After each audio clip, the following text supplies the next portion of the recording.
Section 3, number 2, it says to state the postulate or theorem that justifies the statement based on the image to the right.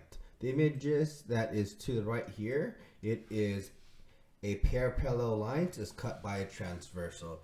Let's take a look at the angles that they're looking for.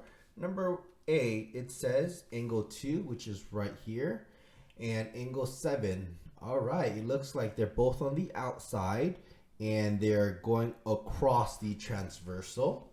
So that makes them alternate exterior angles because they're across the transversal. So that is where the word alternate comes from.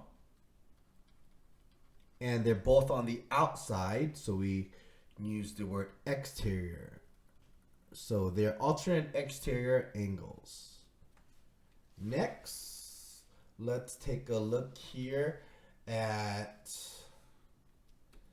angle 4 and angle 5. So angle 4 is right here and angle 5 is right here. They're both on the inside and they're crossing. So if they're crossing, it is still alternate, but they're both on the inside, so we just use the alternate interior angles. Okay. Next, we have angle 3, which is right here, and angle 5 is right here.